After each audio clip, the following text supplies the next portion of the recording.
Hello friends, मैं महेश चौधरी आपका अपने चैनल मैथ पाठशाला में हार्दिक स्वागत करता हूं। आज हम थर्ड ग्रेड के मैथ के पेपर सॉल्यूशन की बात करेंगे। पहला क्वेश्चन आपके सामने, एक समांतर चतुर्भुज के दो आसन कोण 3x - 4 डिग्री तथा 3x + 10 डिग्री हैं, तो समांतर चतुर्भुज का छोटा कोण है। सबसे छोटा कोण पूछा है तो 3x - 4 का मान पूछा है, 3x - 4 की वैल्यू। तो हम जानते हैं कि दो आसन कोणों का योग 180 डिग्री होता है। तो दोनों आसन कोण 3x - 4 प्लस 3x + 10 बराबर 180 डिग्री। दोनों आसन कोणों का योग 180 डिग्री हो गए। अब सॉल्व करते हैं, x का मान निकालते हैं।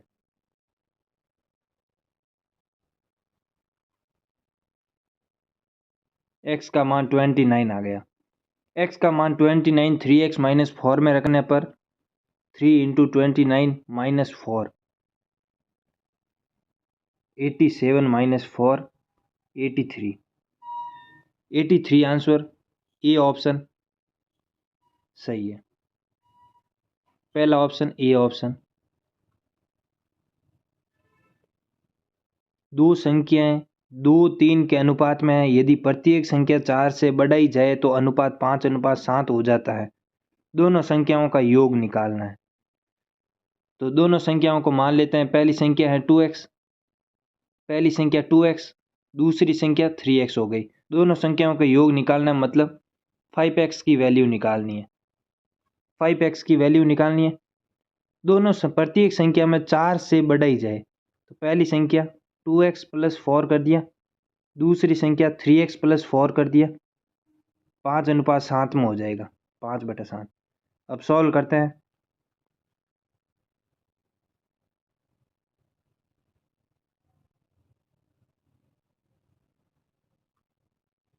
x की वैल्यू निकल जाएगी, यहाँ से x की 8 वैल्यू निकल जाएगी। हमें चाहिए 5x निकालना, तो इसको 5 से मल्टीप्लाई कर देंगे तो 40 आंसर आ जाएगा। सेकंड ऑप्शन सही है। नेक्स्ट क्वेश्चन पर,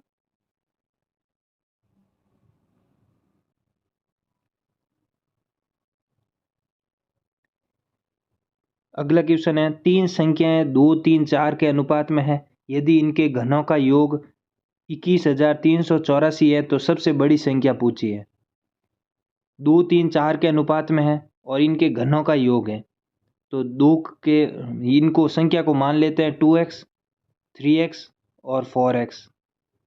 2x का घन हो जाएगा 8x³ plus 27x³ plus 64x³ बराबर हो जाएगा 21,384।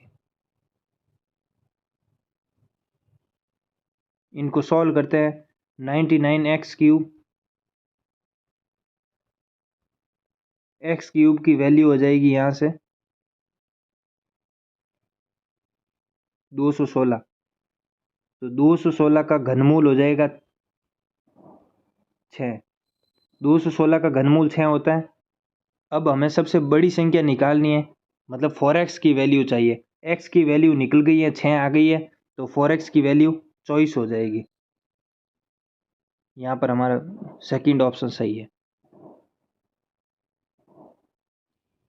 नेक्स्ट क्वेश्चन पर बढ़ते हैं। नेक्स्ट क्वेश्चन है 1/2 + 1/3 का दशमलव प्रसार।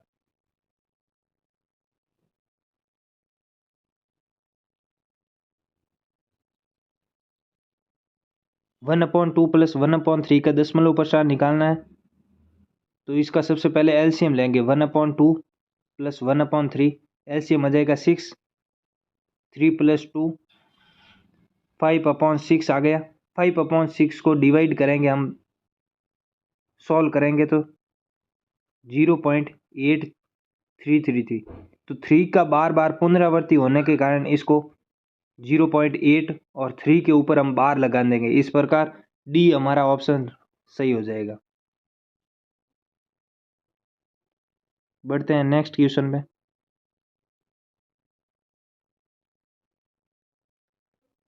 यदि n एक प्राकृत संख्या है तो 9 की घात 2n माइनस 4 की घात 2n हमेशा भाज्य है। इस क्वेश्चन को हम ऑप्शन से भी कर सकते हैं और n की जगह यदि हम एक रख दें, एक प्राकृत संख्या होती है, तो 9 की स्क्वायर 4 स्क्वायर।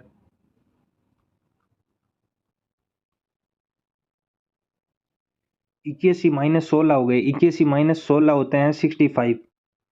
अब ऑप्शन से देख लेते हैं 65 का किस में डिवाइड होगा। 65 का डिवाइड 13 में भी हो सकता है और 5 में भी हो सकता है। इसका मतलब डी ऑप्शन सही होगा यहाँ पर।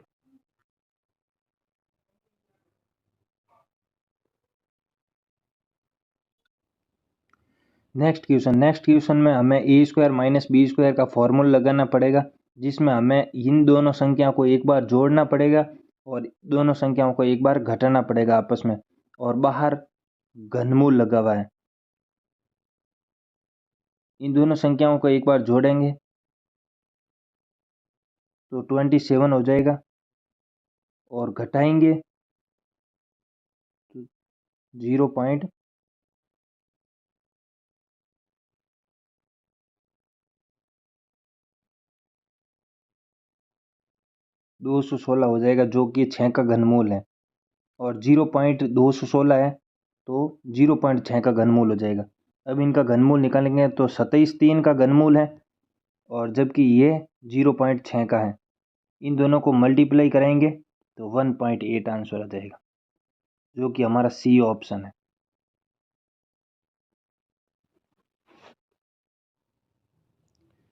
अगला क्वेश्चन है, ए तथा बी के पास कुछ सेव है। यदि ए बी को 2 सेव देता है, ए बी को 2 सेव देता है मतलब ए के पास 2 कम हो जाएगी और बी के पास 2 ज़्यादा हो जाएगी। बी प्लस 2 ए माइनस 2। 2 सेव देता है तो ए के पास बी से आधी सेव रह जाएगी। यहाँ पर आधा करेंगे, बी के पास आधी सेव रह जाएगी, इसका मतलब ए के पास दुगुनी सेव हो जाएगी। 2 से मल्टीप्लाई करेंगे ताकि इक्वेशन संतुष्ट हो जाए। अब सॉल्व करेंगे तो 2a माइनस 4 बराबर बी प्लस 2। एक तरफ लाएंगे 2a माइनस बी बराबर 6। अब दूसरी इक्वेशन को लेते हैं। यदि बी ए को 10 सेव देता है, बी ए को 10 सेव देता है मतलब बी के पास 10 कम हो जाएगी और ए के पास 10 ज़्यादा हो जाएगी। फिर क्या बोलता है, उनके सेवों की संख्या आपस में बदल जाती है। मतलब बी माइनस 10 किया वो ए के बराबर है और ए प्लस 10 किया वो बी के बराबर है। तो कोई भी दोनों में से एक इक्वेशन लेंगे इन दोनों में से, और ये पहली इक्वेशन में रखने पर इन दोनों में विलोपन विधि से सॉल्व करेंगे तो बी माइनस ये हो जाएगा बी माइनस ए बराबर 10 हो जाएगा। तो यहाँ पर रखेंगे बी तो प्लस का है, ए माइनस का है, बराबर 10। चिन्ह चेंज करने की ज़रूरत नहीं है, सीधा ये कट जाएगा और ए की वैल्यू हो जाएगी 16। ए की वैल्यू 16 आएगी तो यहाँ से बी की वैल्यू आ जाएगी 16 प्लस 10 26। और हमें ए तथा बी के पास कुल कितनी सेव है टोटल पूछी है, तो 26 प्लस 16 42 आंसर है। सी ऑप्शन राइट हो जाएगा।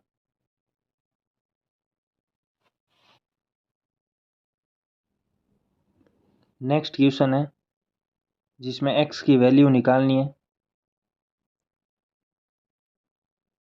3842 का मतलब मल्टीप्लाई होता है 1/2 प्लस x मल्टीप्लाई 15/100।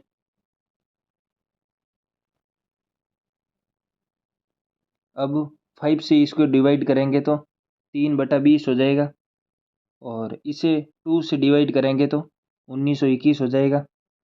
अब 1921 को 2449 से माइनस करेंगे 3x/20 2449 से 1921 को माइनस करेंगे तो 528 हो जाएगा। अब x की वैल्यू निकल जाएगी 528 मल्टीप्लाई 20/3। इसे सॉल्व करेंगे तो फर्स्ट ऑप्शन आ जाएगा, 3520 आ जाएगा इसका आंसर।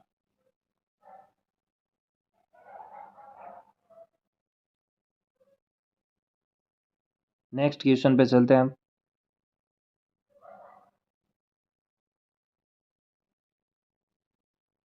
यदि x अनुपात y बराबर 3:2 है तो अनुपात ये पूछा है, x upon y equal to 3/2 दिया हुआ है। तो x की वैल्यू 3 मान लो, y की वैल्यू 2 मान लो, और जो क्वेश्चन पूछा है उसमें ये वैल्यू रख दो। तो एक्स स्क्वायर दिया हुआ है, तो एक्स स्क्वायर मतलब x की वैल्यू 3 है तो 3 का स्क्वायर 9 हो जाएगा। 2 multiply 9 plus 3 multiply y square दिया हुआ है तो y की वैल्यू 2 है तो 4 हो जाएगा। अनुपात में 3x स्क्वायर मतलब 3 multiply 9 minus 2y square 2 multiply 4। अब इसे सॉल्व करेंगे तो 18 प्लस 12 27 माइनस 8 30/90। सेकंड ऑप्शन, इसका सेकंड ऑप्शन राइट हो जाएगा।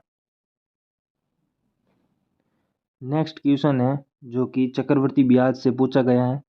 जब कोई धन 20% की दर से 1.5 वर्ष के लिए उधार दिया जाता है तो ब्याज को क्रमशः वार्षिक तथा अर्धवार्षिक जोड़ने पर 264 का अंतर आता है। तो धन ज्ञात करना है, मतलब मूलधन ज्ञात करना है। तो फॉर्मूला होता है मूलधन 1 प्लस दर बटा 100 इसकी घात समय। तो समय 1.5 वर्ष दिया हुआ है और 20% है। वार्षिक हो तो सेम रहता है, अर्धवार्षिक हो दर आधी हो जाती है और टाइम दुगुना हो जाता है। तो 1.5 की जगह टाइम 3 हो जाएगा और 20% दर की जगह 10% दर हो जाएगी। तो वार्षिक का निकालते हैं, P1 प्लस 20/100 ऊपर 1.5 वर्ष मतलब 3/2 लिख देते हैं। और या फिर एक पूरी घात और दूसरी आधी घात लिखने के लिए यहाँ पर दर आधी हो जाती है और ऐसे भी हम लिख सकते हैं।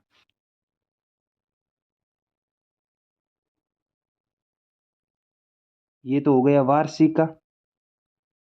अब अर्धवार्षिक निकालेंगे तो P1 प्लस दर आधी हो जाती है 10/100 और समय तिगुना हो जाता है, दुगुना हो जाता है सॉरी। तो 1.5 वर्ष की जगह 3 वर्ष हो गए। इन दोनों का अब अंतर दिया हुआ है 264 हो जाएगा। इन दोनों का अंतर करेंगे तो 264 होगा, तो P का मान उसे निकल जाएगा। इन दोनों का अब अंतर करना है तो वार्षिक का क्या हो जाएगा, P और एलसीएम लेंगे, या 0 से 0 गया, 2 से 1 बार और 10 को 2 का भाग दिया तो 5 बार। अब एलसीएम लेंगे तो 6/5 हो गया और ये 0 से 0 गया, ये हो गया 11/10। ये तो हो गया वार्षिक का। और अर्धवार्षिक का 0 से 0 गया और ये 11/10 3 बार आएगा, P और 11/10 3 बार आएगा। तो अब इन दिनों को घटाना है और 264 आ जाएगा जिसे P का मान निकालना है। अभी निकालते हैं।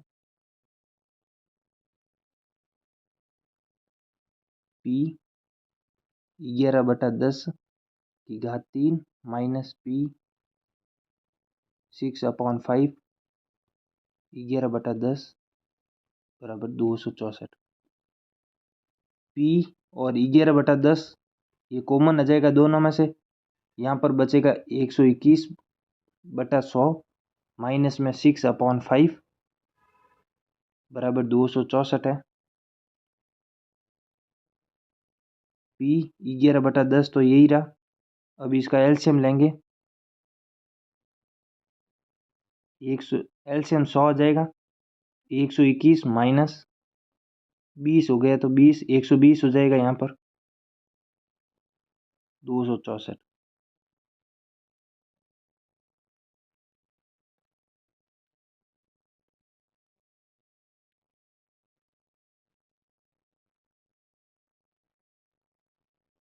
अब इससे आगे P 11/10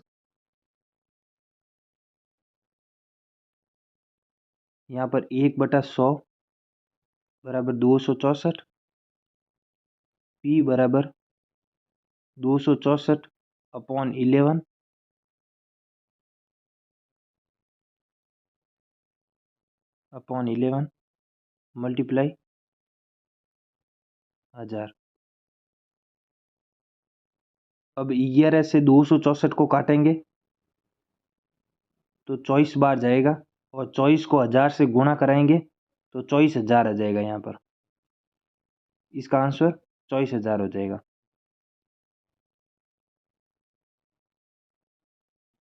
इसका मतलब ए ऑप्शन राइट हो जाएगा यहाँ।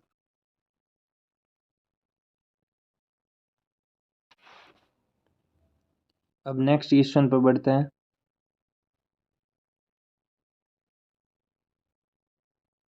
नेक्स्ट क्वेश्चन है कि के किस मान के लिए निम्नलिखित समीकरण निकाय का एक अद्वितीय हल है। अद्वितीय हल का पूछा है। अद्वितीय हल में A1/A2 B1/B2 C1/C2 तो ये कंडीशन होती है अद्वितीय हल की। इसका मतलब A1/A2 x के गुणांक है और B1/B2 y का गुणांक है, जबकि C1/C2 अचर पद के गुणांक अचर पद है। x के गुणांक कितने हो जाएगा 2/k not equal to B1/B2 y की गुणांक 3/6। इसे काटेंगे तो 1/2 हो जाएगा और k नॉट इक्वल टू 4 हो जाएगा। यहाँ पर सेकंड ऑप्शन राइट हो जाएगा बी। यदि इस क्वेश्चन में यदि प्रतिबंध याद हो तो ये क्वेश्चन आसानी से हो जाता है। नेक्स्ट क्वेश्चन पे चलते हैं। नेक्स्ट क्वेश्चन है जो कि अंडरवुड का है। सबसे लास्ट में हमें देखना है 49 आया हुआ है 5 plus √11 plus √19 plus 29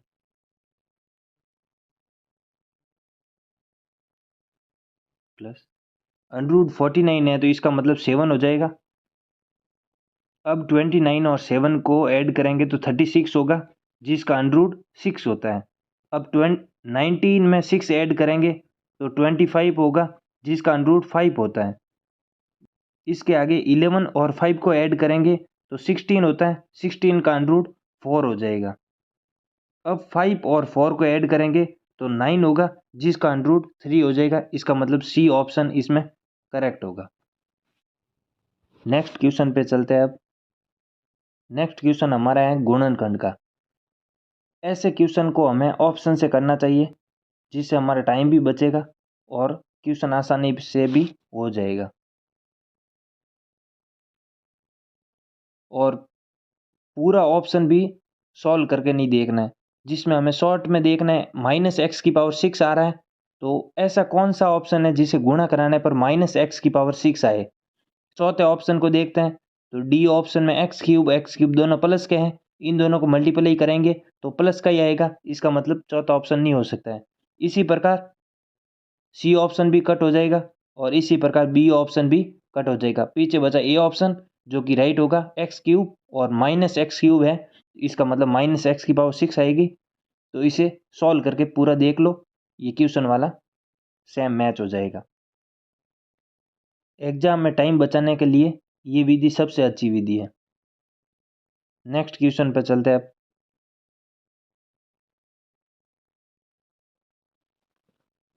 next question है निम्नलिखित में से कौन सी संख्या वास्तविक संख्या नहीं है। इससे पहले हमें वास्तविक संख्या और काल्पनिक संख्या दो प्रकार की संख्या होती हैं। काल्पनिक संख्या जिसे आगे सॉल्व करने पर आयोटा ऐसी संख्या प्राप्त हो उसे काल्पनिक संख्या कहते हैं। जैसे फोर्थ ऑप्शन है जो कि अंडरवुड में -4 है, इसका मतलब इसको 2 और आयोटा में तोड़ सकते हैं। -√1 होता है आयोटा, तो फोर्थ ऑप्शन इसका राइट ऑप्शन हो जाएगा जो कि वास्तविक संख्या नहीं है। नेक्स्ट क्वेश्चन पे चलते हैं। अब नेक्स्ट क्वेश्चन है हमारे पास, यदि बहुपद kx² - 3x - 6k के शून्यंकों का योग उनके गुणन के बराबर है तो k का मान ज्ञात करना। शून्यंकों का योग और शून्यंकों का गुणन का फॉर्मूला मैंने पिछली वीडियो बहुपद में बताया था। अल्फा प्लस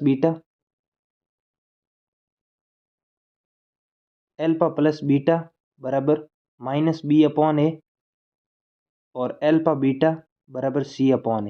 -b/a इसका मतलब -x का गुणांक, b होता है x का गुणांक और a होता है x² का गुणांक। तो यहाँ पर माइनस माइनस प्लस हो जाएगा 3/k और c होता है अचर पद -6k/k। k से k कैंसिल हो जाएगा। यहाँ पर शून्यंकों का गुणक -6 प्राप्त हो गया और शून्यंकों का योग 3/k। तो 3/k और -6 को हम बराबर कर देंगे तो k का मान -1/2 हो जाएगा। ये ऑप्शन यहाँ पर राइट हो जाएगा। नेक्स्ट क्वेश्चन पे चलते हैं। नेक्स्ट क्वेश्चन है जिसमें हमें भिन्न में निरूपण करना है। भिन्न में निरूपण करने का एक मेथड होता है जो हम समझते हैं 0.1254 और 54 पर बार है। तो इसे भिन्न में निरूपण करने के लिए एक मेथड होता है जिसमें पूरी संख्या लिखते हैं 1254 माइनस, जिस पर बार नहीं है उसे माइनस करते हैं, -12 हो गया, अपॉन में जिन जिन पर बार है कितनी संख्या, 2 संख्या है तो 99 आ गए और 2 संख्या पर बार नहीं है तो 00 आ गए। अब इसे सॉल्व करेंगे 1242 अपॉन में 9900।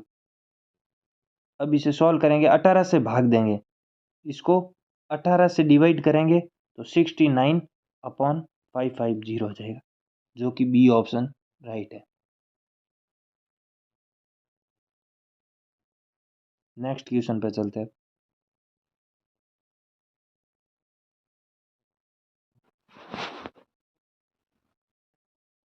नेक्स्ट क्वेश्चन है जिसमें बोला है कि दर्शाए गए चित्र में AC बराबर AE है, AB बराबर AD है और कोण भी दिया हुआ एक बराबर है, तो BC की वैल्यू निकालनी है।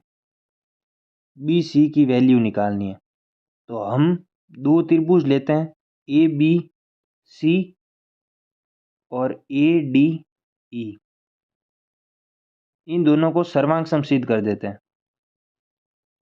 ABC में AC और ADE में AE, ये दोनों बराबर क्वेश्चन में दिए हुए हैं। दूसरी चीज AB और AD ये भी बराबर दिया हुआ है, तो हमें पूछा है BC पूछा है। तो एक बात देखना, A के बराबर A है, C के बराबर E है। यहाँ पर A के बराबर A है, B के बराबर D है, तो हमें B और C पूछा है तो B के बराबर D है तो यहाँ पर D हो जाएगा और C के बराबर E है तो E हो जाएगा, तो D इसका आंसर हो जाएगा जो कि C ऑप्शन में है।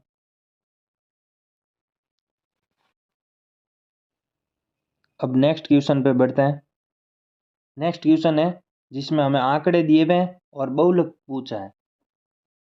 तो हम जानते हैं बहुलक क्या होता है, जिस आंकड़े की बारंबारता सर्वाधिक हो, बारंबारता जिस आंकड़े की सर्वाधिक हो वही उसका बहुलक होगा। बारंबारता का मतलब जितनी बार ज्यादा पुनरावृत्ति हुई है वो उसका आंसर होगा।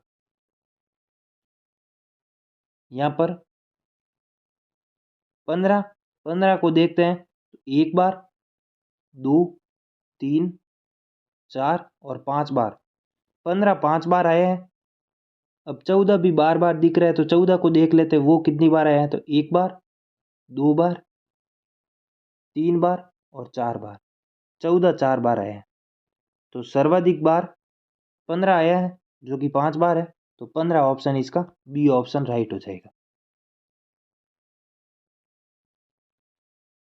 Next question.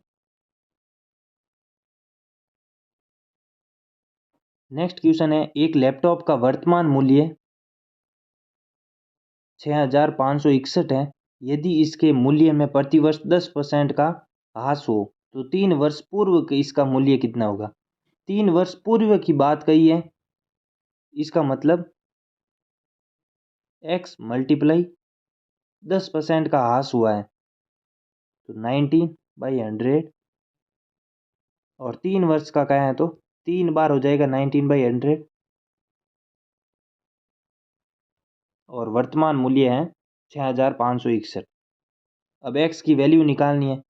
0 से 0 कट, 0 से 0 और 0 से 0 गया। अब x की वैल्यू निकालनी है तो 6561 मल्टीप्लाई 1000 अपॉन में 729 आ जाएगा। 729 को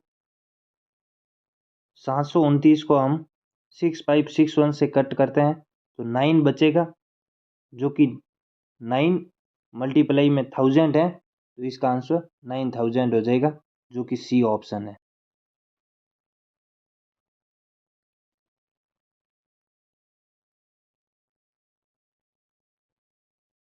नेक्स्ट क्वेश्चन।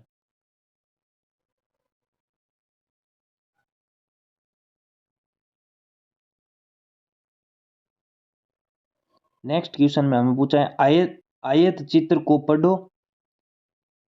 आयत चित्र को पढ़ो और उन विद्यार्थियों की संख्या ज्ञात करो जिनका जेब खर्च 40 से कम है। 40 से कम बतानी है, मतलब ये 40 की लाइन है तो इससे कम ये 20 हो गया और ये 10, 30 आंसर, सीधा आंसर है ये। तो सी ऑप्शन इसका राइट हो जाएगा। नेक्स्ट क्वेश्चन पर चलते हैं।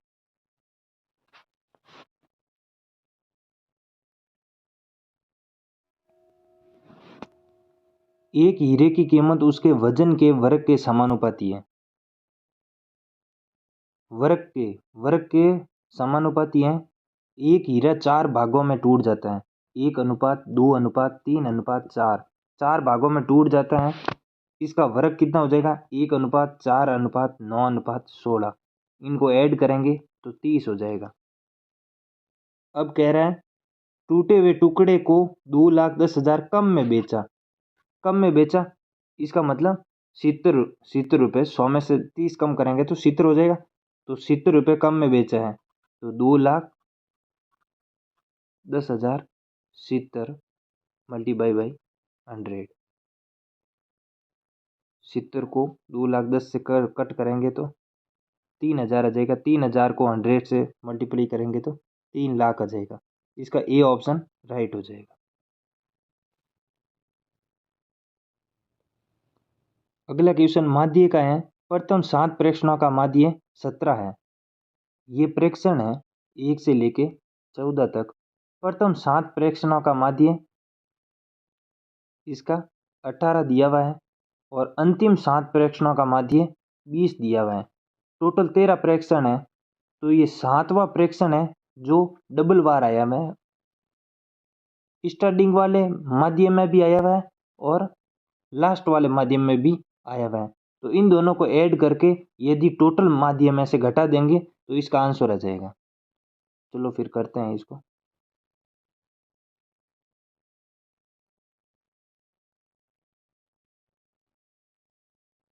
प्रथम 7 प्रेक्षणों का माध्य 18 मल्टीप्लाई बाई 7 करेंगे तो 2126 आ जाएगा और अंतिम 7 प्रेक्षण 20/7 करेंगे तो 140। इन दोनों को ऐड किया 266। अब 13 प्रेक्षणों का माध्य 19 है तो 13 मल्टीप्लाई बाई 19 करेंगे तो 247 आ जाएगा। 247 को 266 से माइनस करेंगे तो 19 आंसर हो जाएगा। 19। इसका आंसर हो जाएगा सी आंसर राइट है। नेक्स्ट क्वेश्चन पे चलते हैं।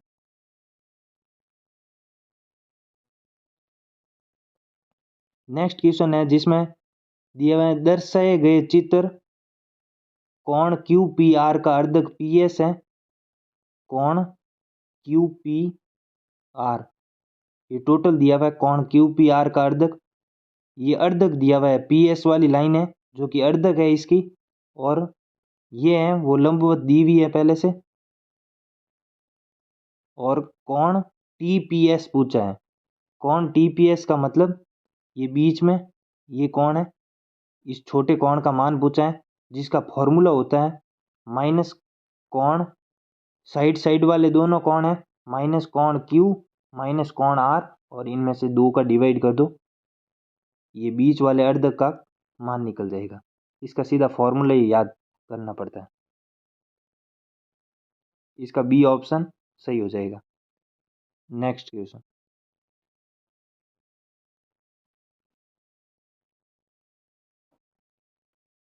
दो अंकों की एक संख्या अपने अंकों के योग से 4 गुना है।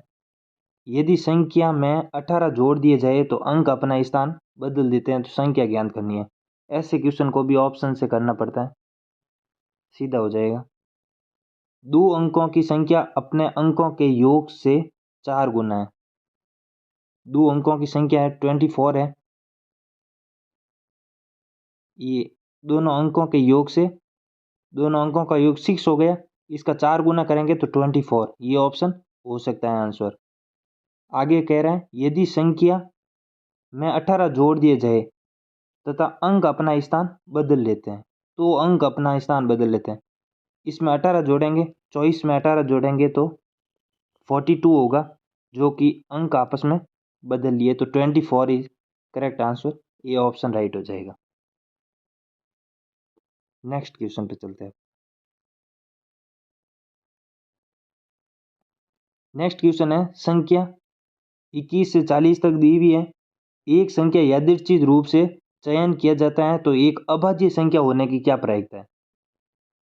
21 से 40 के बीच में अभाज्य संख्या कौन कौन सी होगी। 23 होगी, 29 होगी, 31 और 37। 4 अभाज्य संख्या है और टोटल संख्या कितनी है, 20 टोटल संख्या है। तो 4/20 करेंगे, 1/5, सी ऑप्शन राइट हो जाएगा। नेक्स्ट क्वेश्चन पे चलते हैं। एक विद्यार्थी ने विज्ञान विषयों के 300 में से 32% अंक प्राप्त किए। साहित्य में उसे 200 अंक में से कितने प्रतिशत प्राप्त होंगे करने होंगे ताकि कुल 50% उसके बन जाए। उसने विज्ञान में 300 में से 32% अंक प्राप्त कर लिए हैं, तो 300 के 32% निकालेंगे हम।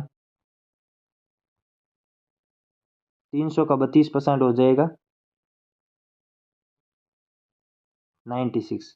96 तो उसके नंबर आ गए हैं, और 50% अंक प्राप्त करने हैं। टोटल 500 का पेपर है, 300 और 200, 500 का पेपर है तो 250 अंक प्राप्त करने हैं उसको। तो बाकी कितने, इसको 96 में से माइनस करेंगे,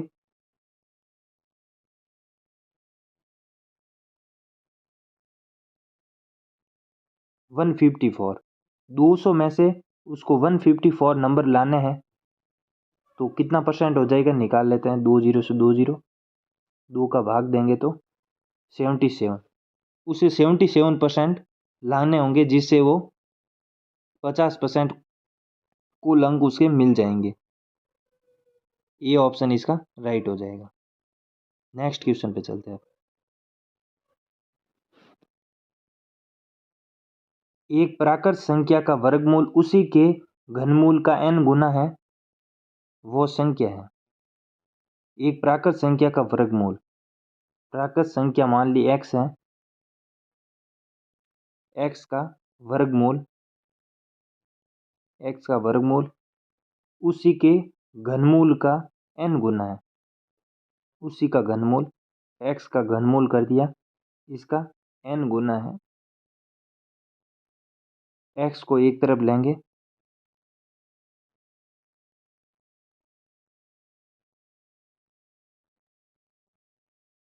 x को एक तरफ लेंगे तो x की घात 1/2 अपॉन में x की घात 1/3 आ जाएगी, बराबर में n है। इसे सॉल्व करेंगे तो x की घात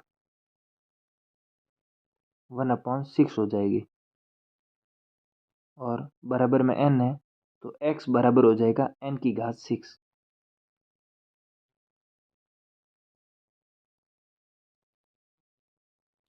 सेकंड ऑप्शन इसका राइट हो जाएगा, B option right. Next question पे चलते हैं।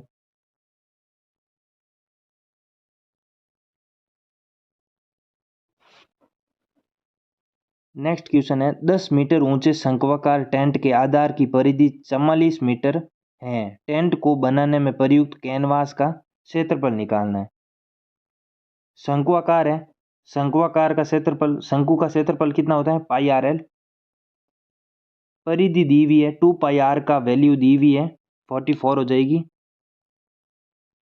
2 मल्टीप्लाई बाई पाई की वैल्यू 22/7 और आर बराबर 44, ये कट जाएगा, आर की वैल्यू 7 आ जाएगी। आर की वैल्यू 7 और एच की वैल्यू 10 दी हुई है, तो हम एल की वैल्यू निकाल देंगे। एल स्क्वायर बराबर अंडर में H square plus R square होता है। एच स्क्वायर 100 हो जाएगा और आर स्क्वायर 49 हो जाएगा। इन दोनों का अंडर 149, 149 का अंडर हो जाएगा 14.2 के समथिंग हो जाएगा। तो अब पाई आर एल का मान निकालना है, सॉरी,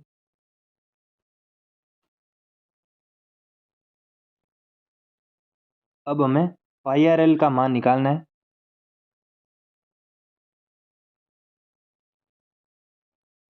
पाई आर एल का मान निकालना है, तो पाई आर एल का मान 22/7 मल्टीप्लाई बाई आर का मान 7 है और एल का मान अभी निकाला था 14.2 हो जाएगा। 7 से 7 कैंसिल, 22 मल्टीप्लाई बाई 14.2 हो जाएगा। इसे मल्टीप्लाई करेंगे तो 268 के समथिंग कुछ आ जाएगा आंसर। इसमें सी ऑप्शन करेक्ट हो जाएगा, 268.5, C option right. Next question पे चलते हैं। पिछली बार भी गुणनखंड का क्वेश्चन आया था जो हमने ऑप्शन से किया था, इसे भी हम ऑप्शन से ही करेंगे। इस क्वेश्चन में अचर पद है जो कि -√3 है, 2√3। तो अचर अचर पद को गुणा कराएंगे। -2√3 किस में आता है, पहले ऑप्शन में अचर पद को गुणा कराएंगे -2√3 आएगा, दूसरे ऑप्शन में भी आएगा, जबकि तीसरे ऑप्शन में -2 और -√3 इन दोनों को मल्टीप्लाई करेंगे तो प्लस में आ जाएगा, तो तीसरा ऑप्शन नहीं हो सकता, चौथा ऑप्शन भी हो सकता है। ये एक ऑप्शन इससे में कट हुआ है, बाकी ऑप्शन को हम अंदर मल्टीप्लाई करेंगे तो ये सेकंड ऑप्शन हो जाएगा। ऐसे क्वेश्चनों को हमें ऑप्शन से ही करना है।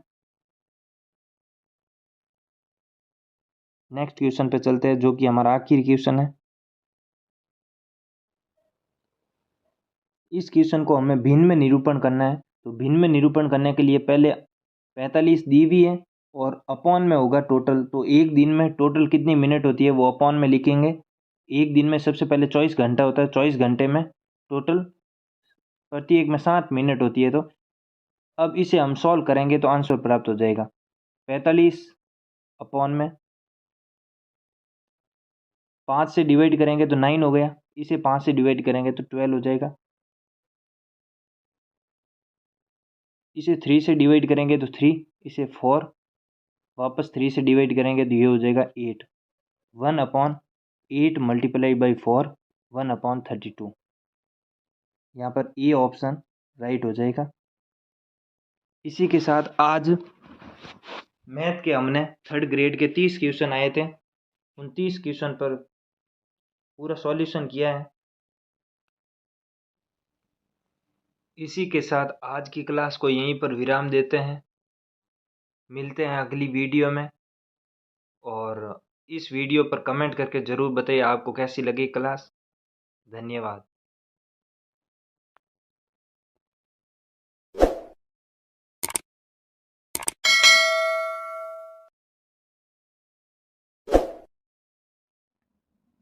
हेलो फ्रेंड्स, मैं महेश चौधरी आपके अपने चैनल मैथ पाठशाला में हार्दिक स्वागत करता हूं।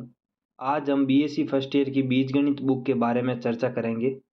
इस बुक में एक चैप्टर अभिलक्षणिक मूल तथा अभिलक्षणिक समीकरण है, जिसमें हर साल 10 नंबर का एक बड़ा क्वेश्चन आता है।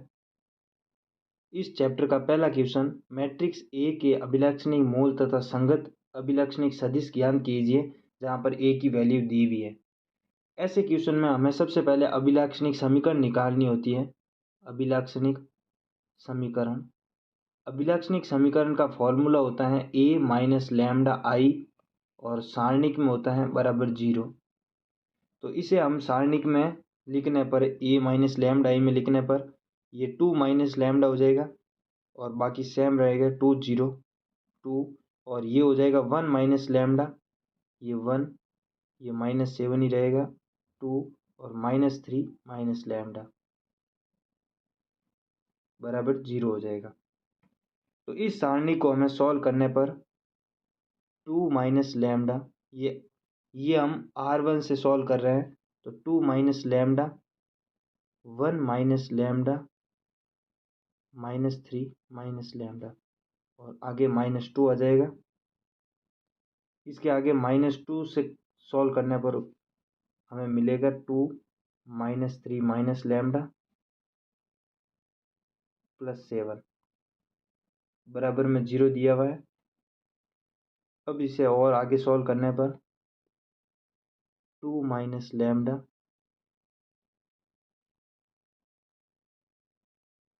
-3 +2 lambda plus lambda square -2 -2 1 minus 2 lambda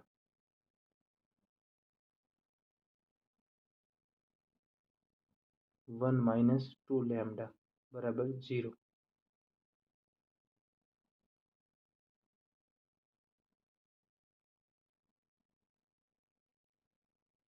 इस समीकरण को आगे सॉल्व करने पर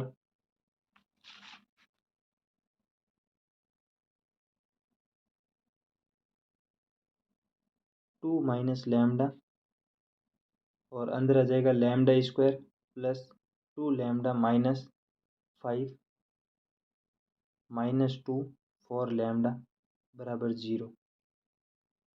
इसे और आगे मल्टीप्लाई कराने पर 2 lambda square plus 4 lambda -10 minus lambda cube -2 lambda square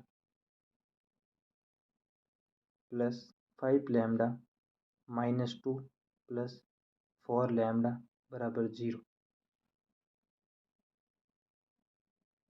अब 2 लैम्डा स्क्वायर से 2 लैम्डा स्क्वायर गया, अब बचा माइनस लैम्डा क्यूब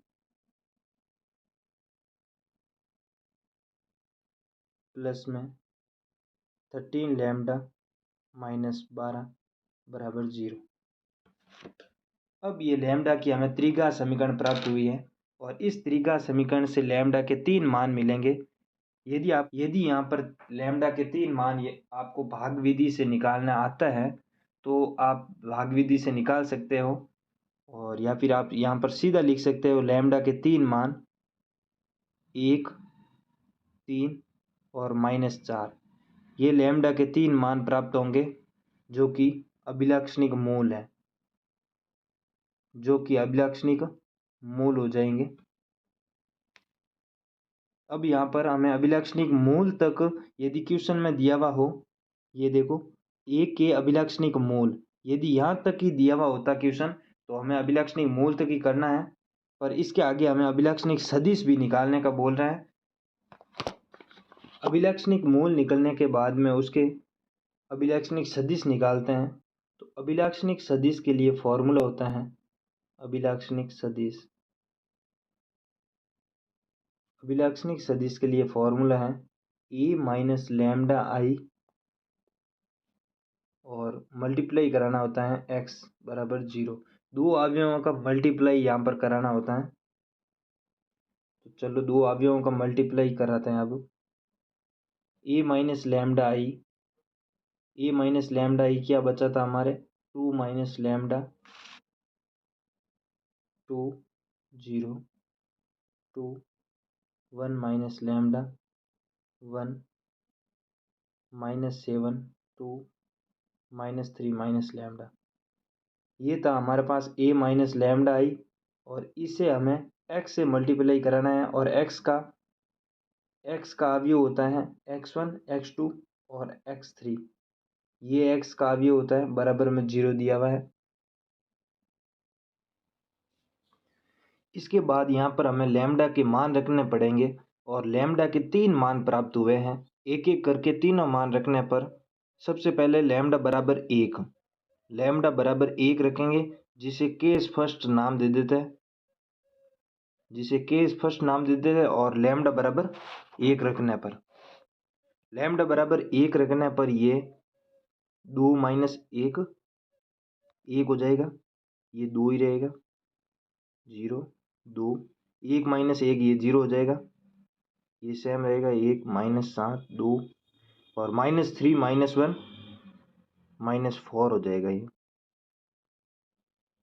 और दूसरी तरफ ये x1 x2 और x3 ये सेम ही रहेगा और 0 को भी एक अवयव के रूप में लिखने पर 0 0 0 और ये अवयव के रूप में लिख देते हैं।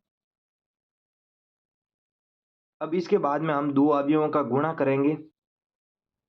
अब दो अवयवों का मल्टीप्लाई कैसे होता है, सबसे पहले यहाँ पर R1 को इसे C1 से मल्टीप्लाई कराना है। जैसे 1 का मल्टीप्लाई x1 के साथ होगा, फिर प्लस में 2 का मल्टीप्लाई x2 के साथ होगा, फिर प्लस में 0 का मल्टीप्लाई x3 के साथ होगा। इस प्रकार से यहाँ पर मल्टीप्लाई कराना है। तो 1 का x1 के साथ करेंगे तो x1 प्लस 2 का x2 के साथ करेंगे 2x2 और x3 का 0 के साथ करेंगे तो 0 हो जाएगा, बराबर में 0। अब दूसरे रो के साथ करेंगे तो ये इस 2 का x1 के साथ 2x1 x2 0 हो जाएगा और x3 के साथ 1 से मल्टीप्लाई करेंगे तो x3। तो दूसरी हमारे पास इक्वेशन बचेगी 2x1 प्लस x3 बराबर 0। तीसरी इक्वेशन -7x1 2x2 और -4x3। तीसरी इक्वेशन होगी -7x1 प्लस 2x2 -4x3 बराबर 0। अब ये तीन इक्वेशन से हमें x1 x2 x3 के तीनों के मान निकालने हैं और वो मान निकालेंगे पहली इक्वेशन और दूसरी इक्वेशन से, फिर तीसरी इक्वेशन यूज लेंगे।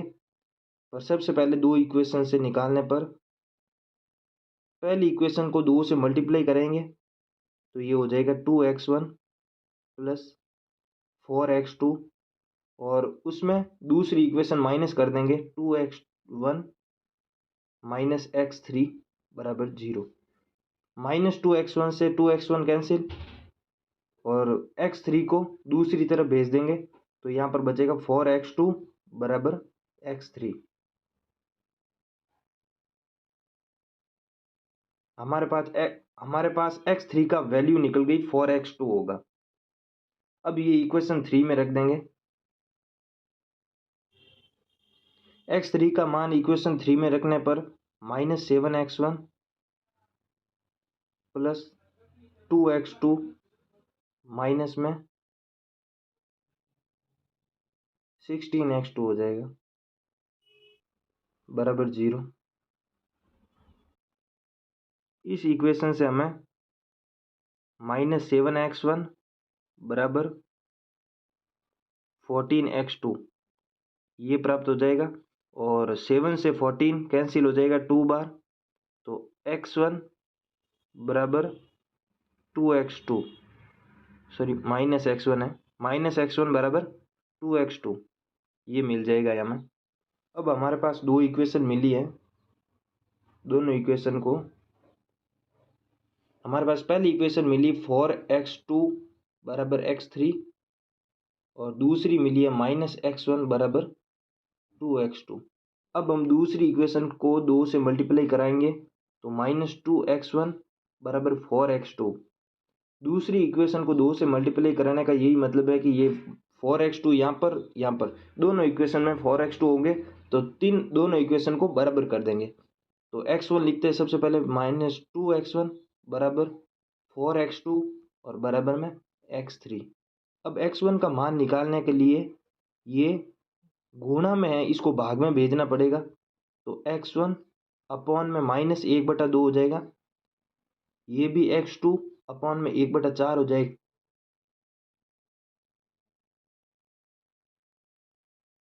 ये भी x2 अपॉन में 1/4 हो जाएगा बराबर x3 और अपॉन में 1 ही रहेगा ये। तो यहाँ पर हमें x की लैम्डा 1 रखने पर वैल्यू निकली है, लैम्डा बराबर 1 पर x1 की वैल्यू निकली है, x1 की वैल्यू माइनस 1/2, x2 की वैल्यू 1/4 और x3 की वैल्यू 1। ये हमारा पहला आंसर आ गया है। इसी प्रकार लैम्डा बराबर 3 और लैम्डा बराबर -4 रखने पर भी दो मान और प्राप्त होंगे x के। इसी प्रकार अब केस सेकंड लेते हैं।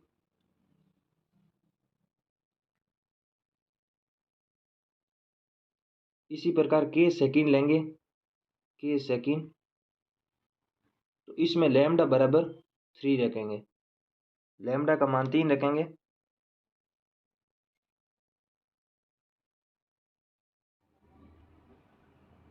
हमने पहले a माइनस लैम्डा आई और मल्टीप्लाई में x बराबर 0 ये किया था, उसमें लैम्डा की जगह लैम्डा बराबर 3 रखेंगे तो एक और अवयव निकलेगा, और मल्टीप्लाई में अवयव है वो तो x1 x2 और x3 सेम अवयव है और बराबर में 0 का अवयव है। तो a माइनस लैम्डा आई वाला अवयव क्या होगा, -1 2 0 2 -2 1 -7 2 -6, ये मिल जाएगा। अब इन दो अवयवों को मल्टीप्लाई पिछले केस में हमने किया था, तो इसी प्रकार इस केस में भी करने पर -x1, अब 2 का x2 के साथ करेंगे तो प्लस x2 बराबर 0 हो जाएगा, और R2 का C1 के साथ कराने पर 2x1 -2x2 प्लस x3 बराबर 0।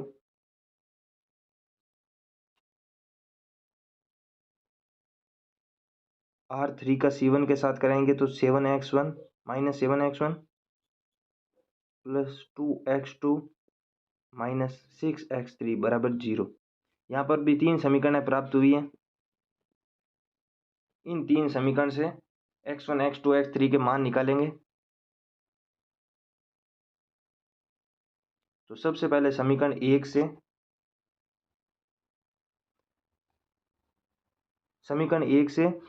-x1 को दूसरी तरफ भेजेंगे तो 2x2 बराबर x1 हो जाएगा।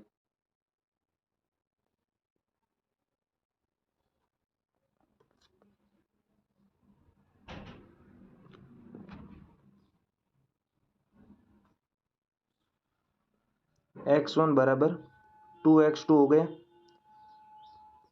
अब इससे x1 और x2 के मान निकालेंगे तो x2 अपॉन 1/2। अब x1 का मान 1 आ गया, x2 का मान 1/2 आ गया, तो इसे समीकरण 2 में रखेंगे, जो कि समीकरण 2 है 2x1, तो x1 का मान 1 है, -2x2 तो -2 और x2 का मान 1/2 प्लस x3 है तो प्लस x3 का मान हमें निकालना है बराबर 0।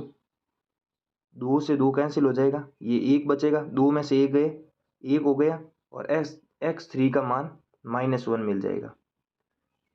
अब हमें x1 x2 x3 तीनों का मान निकल गए हैं, तो एक ही लाइन में लिखने पर x1/1, x2/1/2, x3/-1।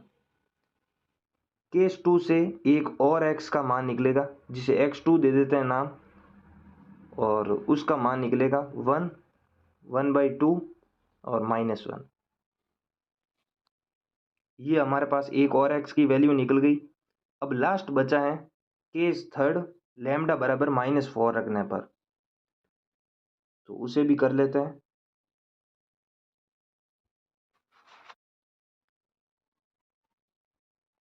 Case third, lambda बराबर -4, लैम्डा बराबर -4 रखेंगे। और एक बार वापस बताता हूँ, लैम्डा बराबर -4 किस में रखेंगे,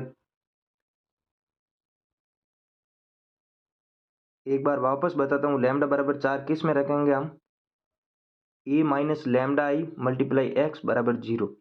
ये इक्वेशन हमने पिछले केस 1 में निकाली थी, उसमें लैम्डा की जगह -4 रखेंगे तो हमारे पास दो अवयव निकलेंगे, उन दोनों का मल्टीप्लाई कराना है।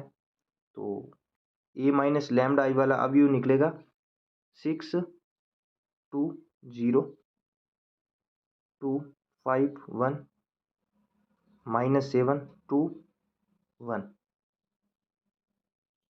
x1 x2 x3 और बराबर में 0 का अवयव है 0 0 0।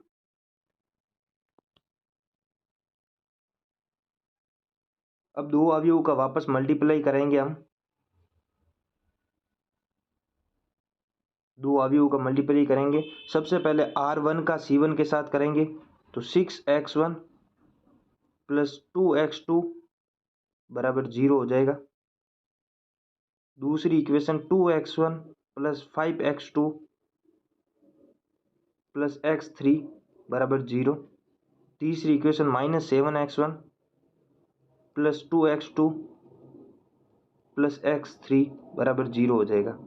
ये हमारे पास वापस तीन इक्वेशन आ गई है, और पहली इक्वेशन से हम x1 x2 के मान निकाल देंगे।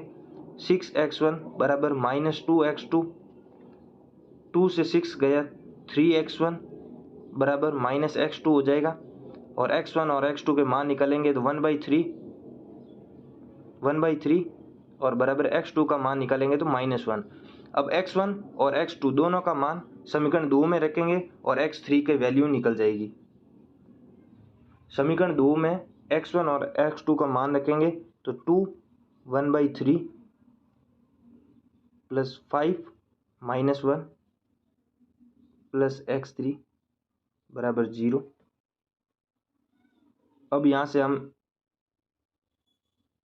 पक्षांतरण करेंगे तो -5 उधर जाएगा तो 5 हो जाएगा, और 2/3 उधर जाएगा तो -2/3 हो जाएगा। अब एलसीएम लेंगे तो 15 - 2 13, 13/3। x3 का मान 13/3 आ गया है। x1 x2 x3 तीनों का मान आ गए हैं, तो एक ही लाइन में लिख देंगे हम। x1 का मान 1/3, x2 की वैल्यू -1 और x3 की वैल्यू 13/3।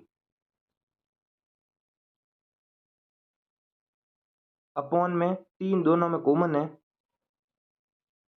तो 3 से मल्टीप्लाई करेंगे तो ये 3 हो जाएगा, और ये 3 से 3 कैंसिल हो जाएगा।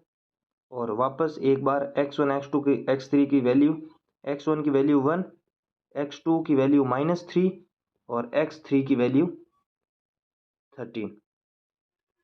इसी प्रकार x की वैल्यू हमारे पास लैम्डा बराबर -4 से 1 -3 और 13, ये x3 की वैल्यू निकल गई। x1 x2 और x3 इन तीनों की वैल्यू निकालना ही अभिलाक्षणिक सदिश है।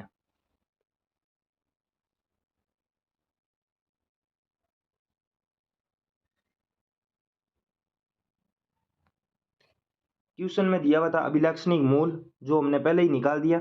और संगत अभिलाक्षणिक सदिश, संगत अभिलाक्षणिक सदिश का मतलब है x1 x2 और x3 तीनों की वैल्यू निकालना, जो हमने निकाल दिए। इसी के साथ ये पहला क्वेश्चन हमारा खत्म होता है।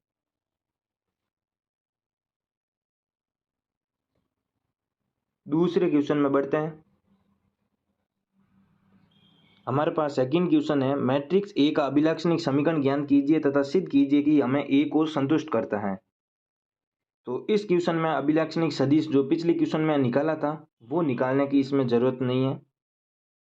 इसमें सबसे पहले अभिलक्षणिक समीकरण निकालेंगे, उससे अभिलक्षणिक मूल निकालेंगे, फिर ए को संतुष्ट कर देंगे। चलो करते हैं। अभिलक्षणिक समीकरण पिछले क्वेश्चन में किया था। अभिलक्षणिक समीकरण क्या होती है? ए माइनस लैम्डा आई सारणिक बराबर 0। तो ए माइनस लैम्डा आई करेंगे तो यहाँ पर माइनस लैम्डा हो जाएगा, ये सेम रहेगा 1 2 1, यहाँ पर वापस माइनस लैम्डा हो जाएगा, -1 2 -1 और माइनस लैम्डा बराबर में 0 दिया हुआ है। अब इसे सॉल्व करें, इस सारणी को हम सॉल्व करेंगे। तो इस सारणी को सॉल्व करने पर सबसे पहले माइनस लैम्डा और उसमें आ जाएगा लैम्डा स्क्वायर -1, उसके बाद -1 से लेंगे माइनस लैम्डा +2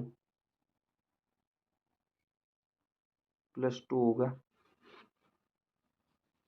-1 +2 लैम्डा और बराबर में 0 दिया हुआ है। इसे सॉल्व करेंगे तो minus lambda cube plus lambda -2 plus में 4 लैम्डा बराबर 0। तो इस समीकरण से हमें माइनस लैम्डा क्यूब, उसके बाद में ये 6 लैम्डा और -4 ये प्राप्त होगा।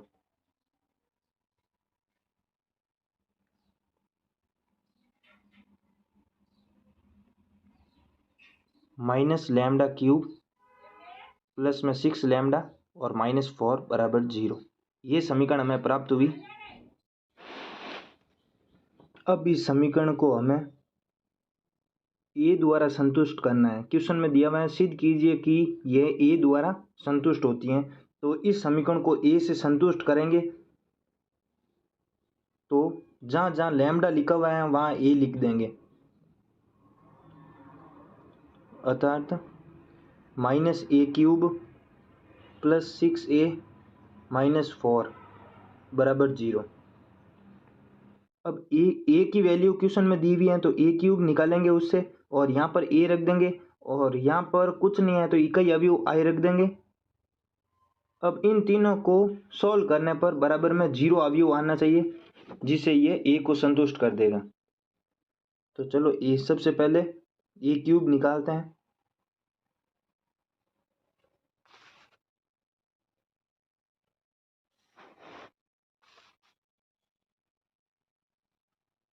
a³ निकालेंगे तो a³ की वैल्यू -4 6 12 6 -4 -6 12 -6 -4, ये a³ की वैल्यू आएगी। a³ की वैल्यू यहाँ पर रखने पर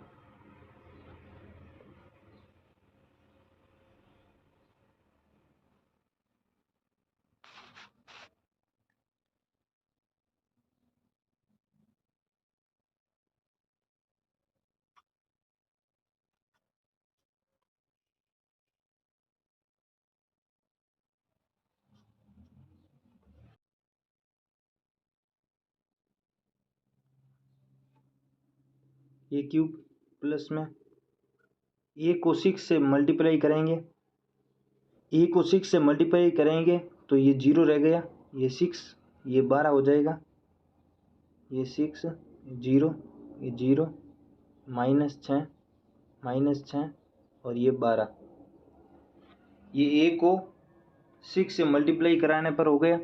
अब आगे -4 आई है तो माइनस में 4 4 4 बाकी सब 0 जो कि इकाई अवयव होता है, a की जगह 4 आ जाएगा बराबर में 0।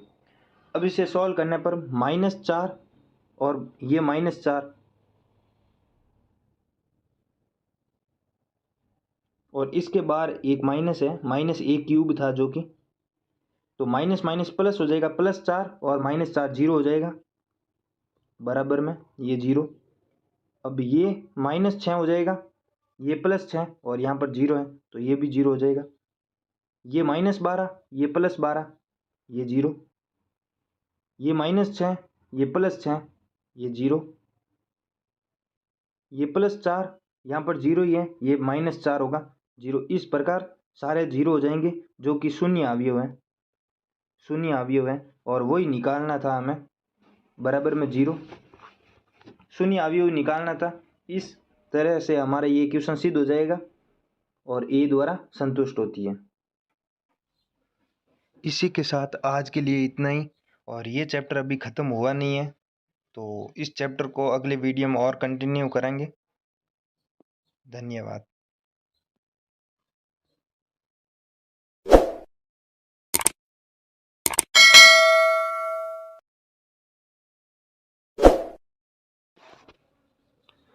हेलो फ्रेंड्स, मैं महेश चौधरी आपके अपने चैनल मैथ पाठशाला में हार्दिक स्वागत करता हूं। पिछले वीडियो में हमने बीएससी फर्स्ट ईयर का एक टॉपिक अभिलक्षणिक मूल तथा अभिलक्षणिक सदिश की चर्चा की थी। उसे ही आगे बढ़ाते हुए आज मैं आपके सामने कुछ क्वेश्चन लेके आया हूं। तो आज का पहला क्वेश्चन आपके सामने, निम्न आव्यूह के केले हैमिल्टन प्रमेय को सत्यापित कीजिए। पिछले वीडियो में भी हमने किया था, केले हैमिल्टन प्रमेय को सत्यापित करने के लिए a माइनस लैम्डा आई और सारणिक बराबर 0 करते हैं, जिससे हमें लैम्डा के रूप में त्रिघात या द्विघात या चतुर्घात की समीकरण मिलती हैं, जिसे हम लैम्डा को a के रूप में लिख सकते हैं, जो कि केले हैमिल्टन प्रमेय बोलती है। केले हैमिल्टन प्रमेय के अनुसार प्रत्येक वर्ग मैट्रिक्स स्वयं अपने अभिलक्षणिक समीकरण को संतुष्ट करता है।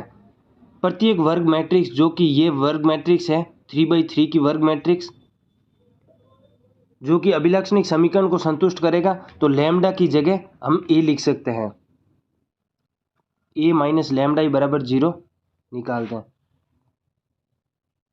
तो a माइनस लैम्डा आई बराबर 0 करने के लिए ये 1 माइनस लैम्डा हो जाएगा,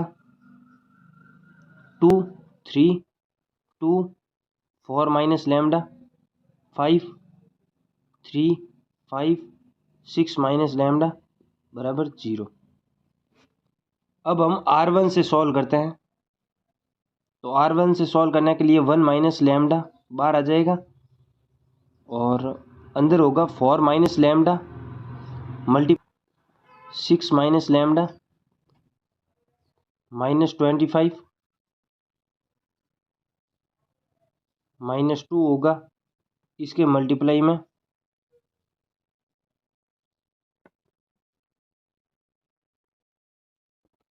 -12 -2 लैम्डा माइनस में 15,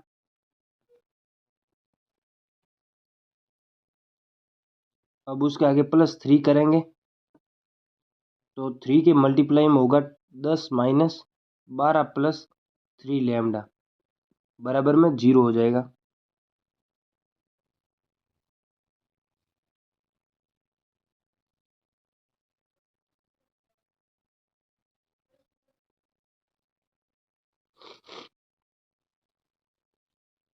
अब इसे मल्टीप्लाई करके सॉल्व करते हैं, 1 माइनस लैम्डा बाहर ही रहेगा, इसे मल्टीप्लाई करेंगे तो 24 + लैम्डा स्क्वायर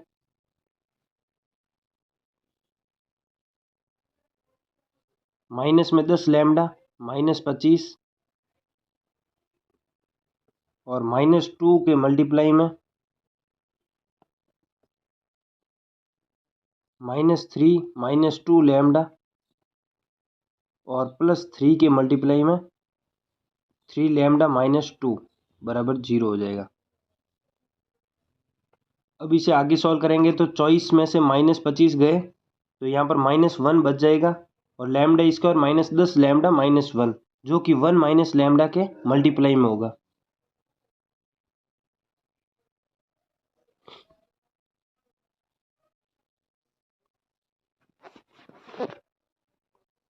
अब हमारे पास 1 minus lambda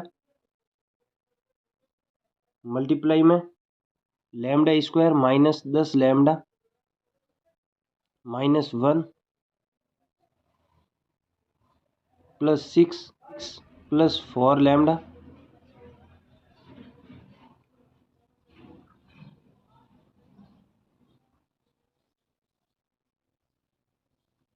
plus 9 lambda minus 6 बराबर 0। 6 से 6 कैंसिल हो जाएगा और ये 13 लैम्डा बच जाएगा। अंदर मल्टीप्लाई करेंगे तो lambda square minus 10 lambda minus 1 minus lambda cube plus 10 lambda square plus lambda plus 9 lambda, यहाँ पर 13 लैम्डा हो जाएगा। 13 लैम्डा बराबर 0 माइनस लैम्डा क्यूब और lambda square 10 lambda square plus में 11 लैम्डा स्क्वायर हो जाएगा और ये 14 लैम्डा में से 10 लैम्डा गए तो प्लस 4 लैम्डा माइनस 1 बराबर 0। तो माइनस को कॉमन लेके 0 में भेज देंगे तो lambda cube minus 11 lambda square minus 4 lambda plus 1 बराबर 0। अब जो कि केले हैमिल्टन प्रमेय बोलती हैं कि लैम्डा की त्रिघात या द्विघात समीकरण जो भी प्राप्त हो उसे जो लैम्डा हो उसे ए के रूप में लिख सकते हैं। तो यहाँ पर ए के रूप में लिखेंगे तो A cube 11 A square minus 4 A plus 1 is equal to 0।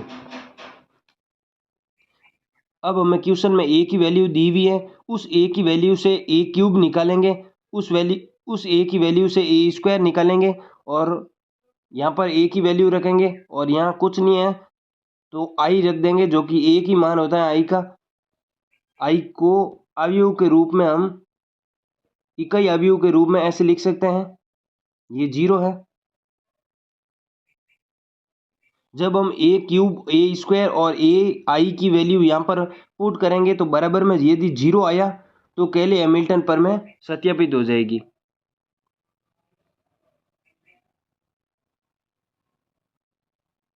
Next page पे आगे बढ़ते हैं और इनकी वैल्यू निकाल के यहाँ पर रखने पर 0 प्राप्त करते हैं।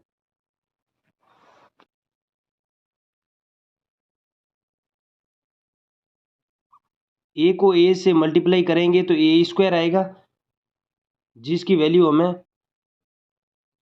हम जब ए स्क्वायर और ए क्यूब की वैल्यू निकालेंगे तो ए स्क्वायर की वैल्यू ये और ए क्यूब की वैल्यू हमें ये प्राप्त होगी। अब हम जो कि केले हैमिल्टन प्रमेय ये है तो यहाँ पर ए क्यूब ए स्क्वायर ए की वैल्यू जो क्वेश्चन में दी हुई है और ए आई इन चारों की वैल्यू यहाँ पर रखने पर 0 आ जाएगा जिससे केले हैमिल्टन प्रमेय संतुष्ट हो जाएगी।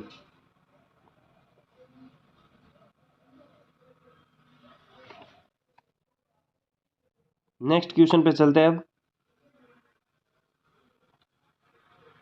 नेक्स्ट क्वेश्चन में लिखा है निम्नलिखित मैट्रिक्स के लिए केले हैमिल्टन प्रमेय की पुष्टि कीजिए तथा ये दिया हुआ है इसकी गणना कीजिए।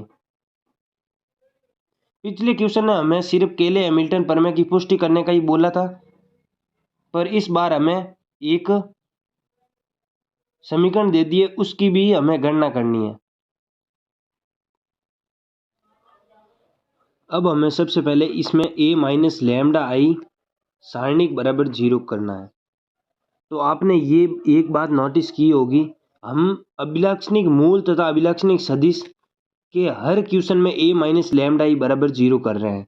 तो सबसे पहले इस टाइप का क्वेश्चन दिखते ही आपको सबसे पहले a माइनस लैम्डा आई बराबर 0 करना है, जिससे हमें लैम्डा की त्रिघात समीकरण प्राप्त होगी। उसे हमें a के रूप में लिखना है। क्यों लिखना है? क्योंकि केले हैमिल्टन प्रमेय की पुष्टि करनी है। तो अब हम a माइनस लैम्डा आई बराबर 0 करते हैं। तो a माइनस लैम्डा आई बराबर 0, 1 माइनस लैम्डा 1 माइनस लैम्डा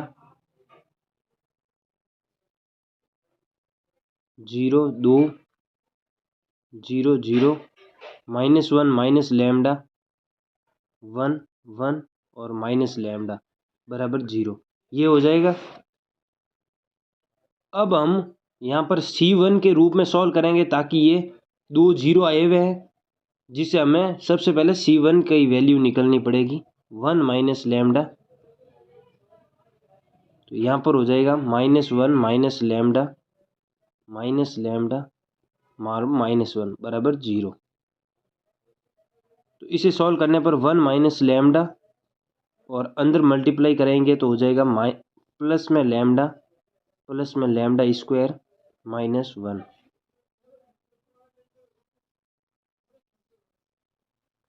अब इसे और अंदर मल्टीप्लाई करेंगे तो lambda plus lambda square -1 minus lambda square minus lambda cube plus lambda बराबर 0।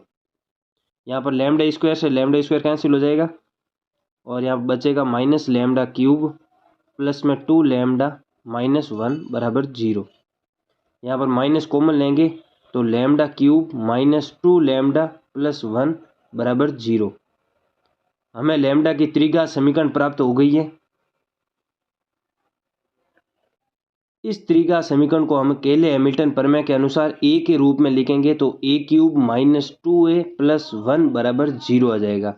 अब यदि केले हैमिल्टन प्रमेय की पुष्टि करने का बोलता सिर्फ तो हम a³ की वैल्यू निकाल देते और यहाँ पर इसे 0 के बराबर कर देते, पर अब हमें ये एक अलग समीकरण दे दिए हैं और उसकी भी गणना करने का बोल रहा है। तो इसकी गणना करने के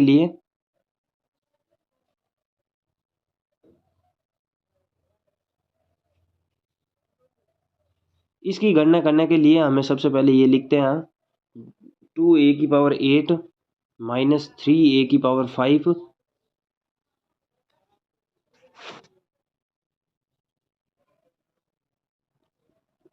plus a⁴ plus a² -4i,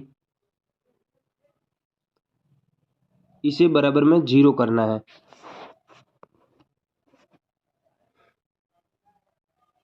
और हमने केले हैमिल्टन a माइनस लैम्डा आई से a³ -2a प्लस 1 बराबर 0 ये हमने निकाल लिया है। अब इसे सॉल्व करने के लिए हमें a⁸ की वैल्यू निकालनी पड़ेगी, जो कि बहुत लेंथी हो जाएगा, इसलिए मैं आपको एक शॉर्ट मेथड बताता हूँ। a⁸ की वैल्यू निकालने की ज़रूरत नहीं है। अब हमें सबसे पहले ये देखना है जो कि a माइनस लैम्डा आई से हमने निकाला था, उसमें सबसे पहले a³ है सबसे बड़ा, और यहाँ पर हमें a³ सबसे बड़ा है। तो a³ को किस से गुणा कराएं ताकि 2a⁸ आ जाए, तो यहाँ पर हमें 2a⁵ से मल्टीप्लाई कराना होगा। a³ -2a प्लस i, इस तरह से हम मल्टीप्लाई करेंगे तो यहाँ पर 2a⁸ आ जाएगा, बाद में -4a�6 आएगा, प्लस में 2a⁵ आ जाएगा बराबर 0।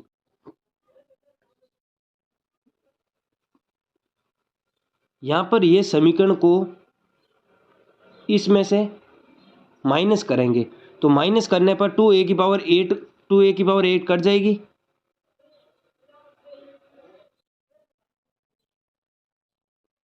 और बाकी बचेगा माइनस करेंगे तो ये प्लस का हो जाएगा 4a�6 माइनस ये माइनस करेंगे तो -2 हो जाएगा, और ये -3 -5 हो जाएगा दोनों, -5a⁵ और प्लस में a⁴ प्लस a² -4i बराबर 0।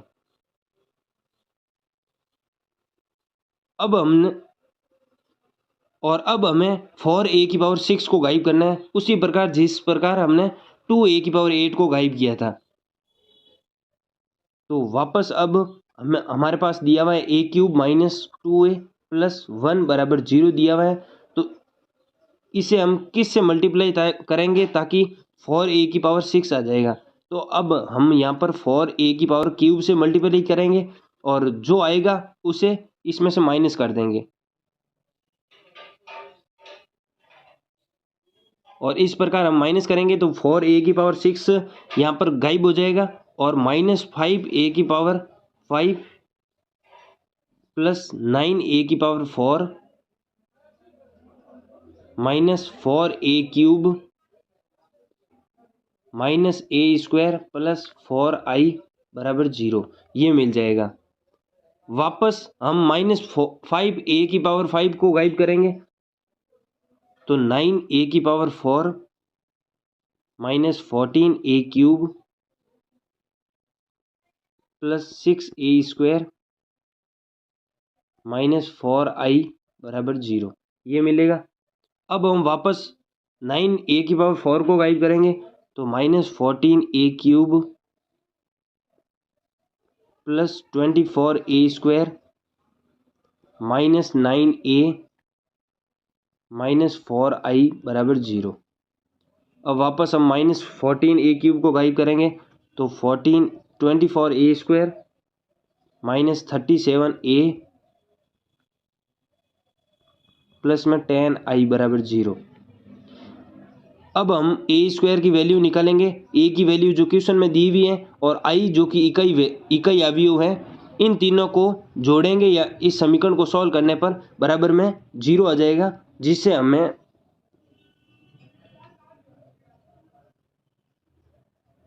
जिससे हमारे पास क्वेश्चन में दिया हुआ है उसकी गणना भी हो जाएगी और केले हैमिल्टन प्रमेय की पुष्टि जो कि a माइनस लैम्डा i बराबर 0 निकाला था उससे हो गई थी।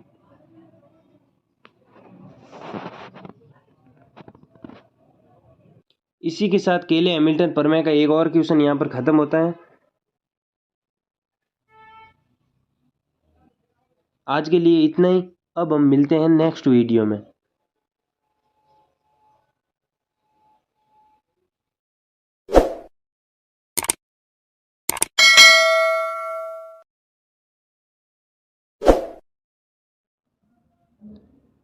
हेलो फ्रेंड्स, मैं महेश चौधरी, आपका अपना चैनल मैथ पाठशाला में आपका स्वागत है। आज हमारा टॉपिक है त्रिभुज के केंद्र। त्रिभुज के केंद्र 4 प्रकार के होते हैं: अंत्यकेंद्र, केंद्रक, परिकेंद्र और लंब केंद्र। ये 4 प्रकार के हैं। इन चारों के बारे में हम विस्तृत चर्चा करेंगे। सबसे पहला पॉइंट है अंत्यकेंद्र। अंत्यकेंद्र में कोण ए से जब BC भुजा पर रेखा खींचेंगे तो कोण ए दो समान कोणों में विभक्त हो जाता है।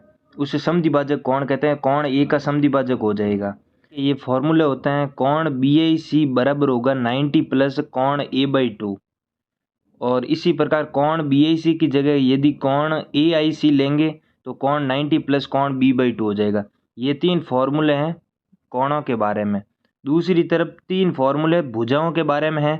तो AI/ID बराबर होगा AB प्लस AC/BC। तो इसी प्रकार BI का निकल जाएगा। ये 3 फॉर्मूले हैं।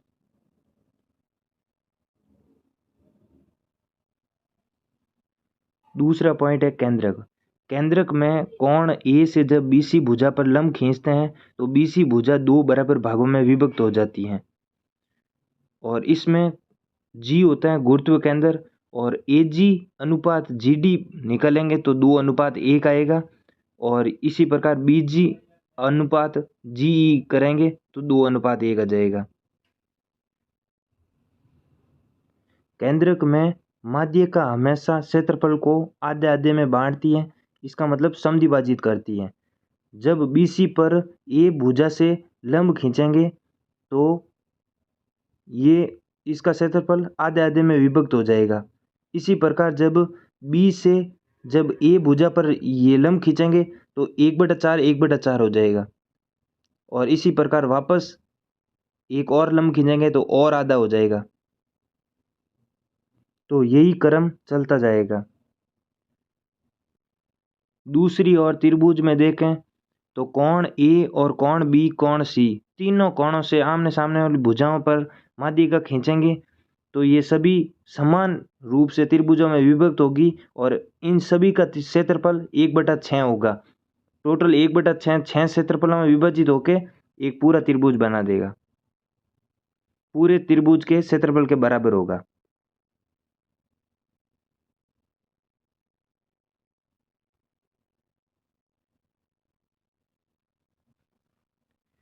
तीसरा पॉइंट है परिकेंद्र।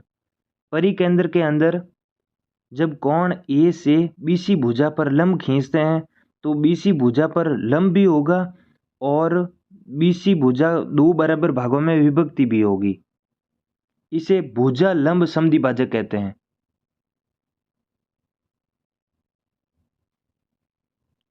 इसी प्रकार जब B से AC पर भुजा पर लंब खींचेंगे तो AE और EC भी समान दो बराबर भागों में विभक्त हो जाएगी।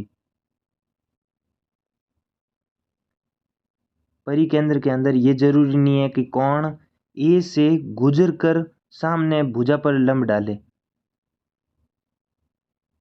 ABC ये इस प्रकार भी लंब बना सकता है, ए से गुजरना जरूरी नहीं है। अब परिकेंद्र के फॉर्मूले देखते हैं।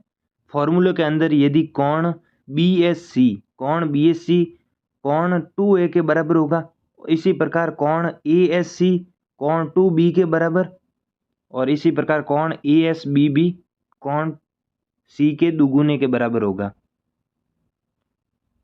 और ये तो परिभाषा में बोल ही दिया कि सामने दो बराबर भागों में विभक्त हो जाता है। दूसरी ओर जब वर्त की त्रिज्या की बात आती है तो हम तीनों कोणों से गुजरते हुए एक वर्त खींच लेते हैं जिसका केंद्र S पॉइंट होगा, जिसका केंद्र S पॉइंट है। तो ये AS, BS और CS तीनों वर्त की त्रिज्या होगी, तो ये तीनों बराबर हो जाएंगे। यहीं पर ये परिकेंद्र खत्म होता है। अगला पॉइंट है लंब केंद्र। चौथा पॉइंट है हमारे पास लंब केंद्र। लंब केंद्र के अंदर जब A से BC पर लंब खींचेंगे तो BD और DC ये बराबर होना जरूरी नहीं है, बराबर हो भी सकती है और नहीं भी हो सकती है, ये जरूरी नहीं है। अब इसके फॉर्मूले की बात करें तो ये तीन फॉर्मूले हैं। कोण BOC बराबर होगा 180 माइनस कोण A के, कोण AOC बराबर होगा 180 माइनस कोण B के, और कोण AOB बराबर होगा 180 माइनस कोण C के। अंत्य केंद्र, केंद्रक, परिकेंद्रक और लंब केंद्र को पढ़ने के बाद में कुछ और फॉर्मूलों पर नजर डालते हैं।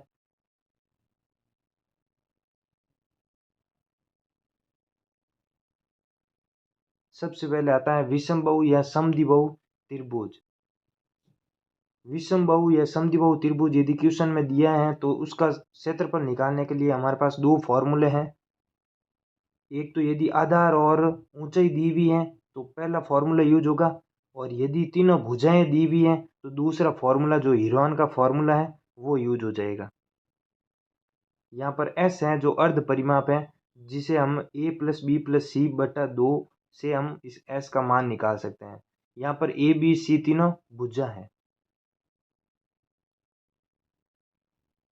दूसरी ओर जब समबाहु त्रिभुज की बात करते हैं तो इसका क्षेत्रफल निकालने के लिए भी दो फॉर्मूले यूज होते हैं। पहला फॉर्मूला सेम है जिसमें आधार और ऊंचाई दी हुई हो तो पहला फॉर्मूला यूज हो जाएगा, और यदि समबाहु त्रिभुज में तीनों भुजाएं सेम होती हैं तो उस भुजा का मान दिया हुआ है, दूसरा फॉर्मूला √3/4 A² ये यूज हो जाएगा।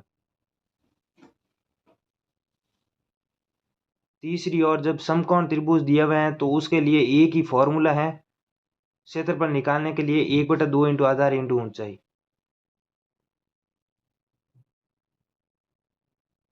और अब अंत्य त्रिज्या और बाह्य त्रिज्या की बात करें तो स्मॉल r अंत्य की त्रिज्या को दर्शाता है, कैपिटल R बाह्य त्रिज्या को दर्शाता है। यहाँ पर डेल है जो क्षेत्रफल को है दर्शाता है। तो स्मॉल r अंत्य त्रिज्या का फॉर्मूला विषमबाहु या समद्विबाहु में होता है डेल अपॉन S, और कैपिटल R बाह्य त्रिज्या बराबर होता है ABC अपॉन 4 डेल। ये फॉर्मूले होते हैं। यदि समबाहु त्रिभुज दिया हुआ है तो अंत्य त्रिज्या और बाह्य त्रिज्या को सीधा निकाल सकते हैं। स्मॉल r बराबर A/2√3, कैपिटल R बराबर A/√3। समबाहु त्रिभुज में दोनों त्रिज्याओं के बीच एक संबंध होता है जो बाह्य त्रिज्या बराबर होती है अंत्य त्रिज्या के दुगुने के। इसी प्रकार जब समकोण दिया हुआ हो तो अंत्य त्रिज्या निकालने के लिए A plus B minus C बटा 2 हो जाएगा, और जहाँ पर C क्या है, कर्ण है, सबसे बड़ी भुजा C हो जाएगी। और इसी प्रकार जब बाह्य त्रिज्या निकालनी है तो कर्ण का आधा करने पर बाह्य त्रिज्या का मान निकल जाएगा। यदि तीनों माध्यिकाएं का मान दिया हुआ है m1 m2 m3, तो हमारे पास क्षेत्रफल निकालने के लिए ये फॉर्मूला यूज होगा, जो कि हीरोन फॉर्मूले के लगभग समान है। 4/3 अंडर रूट में s minus m1 s minus m2 s minus m3, m1 m2 m3 जहाँ पर माध्यिकाएं हैं, और s हो जाए जहाँ पर s का मान m1 plus m2 plus m3 upon 2 हो जाएगा। इसी के साथ ज्योमेट्री के ये महत्वपूर्ण फार्मूले ख़त्म होते हैं और इन्हीं फार्मूलों पर बेस अगले वीडियो में मैं क्वेश्चन कराने वाला हूँ।